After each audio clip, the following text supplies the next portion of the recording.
See, my last video has caused a bit of a stir. I may have some new friends, or I don't know if they want to be my friends or not. Anyway, I was at this event over the weekend, and this older gentleman come up to me, and he said to me, "I saw your video. I suggest you go have a look at this website." I didn't know what he was getting at, and I was a little bit scared because I thought he might abuse me, but he wasn't, and I went and looked at this website. There's a lot of comments on that video, and I haven't got to read all of them, and got kind of bored halfway through with all the racist crap. Anywho, I did notice that many people kept saying there is no place for a welcome to country at an Anzac ceremony. So I took the advice of the gentleman. I'll have to put my glasses on because my eyesight is really crap. But I'm going to read you something because I think this could help for next year when some of you are planning your Anzac ceremony and you want to cancel Welcome to Country. So this is taken directly from the Return and Services League of Australia, rsl.org.au. The RSL recognises and honours the service and sacrifice of First Nations, Aboriginal and Torres Strait Islander people in the Australian Defence Force. This is particularly emphasised on Anzac Day and through events like the Indigenous Veterans Ceremony.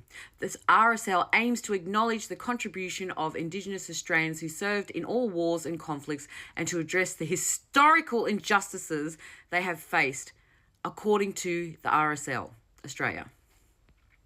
It goes on to say, here's a more detailed look at how the RSL acknowledged First Nations services.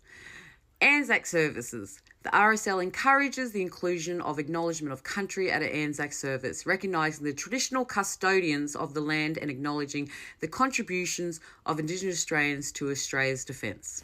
So I think one thing is clear, that the RSL, who are a support organisation, that support those who are serving and those who have served and basically coordinate the majority of these events, would like people to acknowledge the First Peoples of Australia.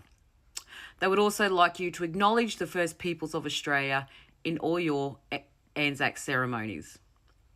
I think that's pretty clear. Another comment that kept coming up was that I was born here, I'm Australian, therefore I don't need to be welcomed into my own country. Just in case you don't know and you haven't heard this before, but you may have been born here, but there's an acknowledgement of preoccupation of another people that were here, and they called it it was their country. And around 200 and something plus years ago, Captain Cook and his crew came in and he put the Union Jack in, and then he said, this is now our country.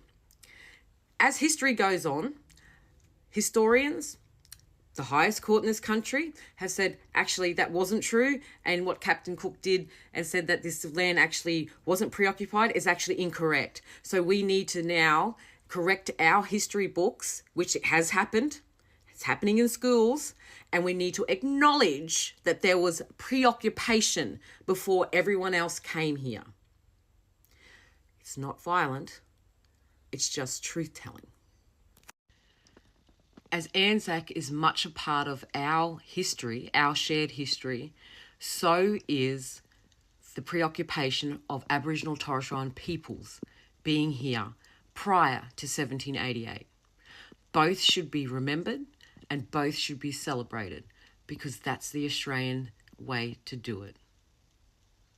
Thank you to the gentleman on the weekend who pointed me to RSL Australia, www.rsl.org.au. I feel a little ashamed of myself because I didn't realise how much the RSL does for servicemen and women, past and present, and for First Nations people. So this is a learning for all of us. If you want to hold an Anzac ceremony, I suggest you go to their website and you read. I'll actually leave it at the end of here, what they encourage you to do on their behalf, because they're the ones who coordinate these services. And shout out, big love to the RSL for continuing to include First Nations people and recognising us as the First Peoples. And let's just hope that all your followers will continue to do that as well. We don't want to create two different services because that would be a division.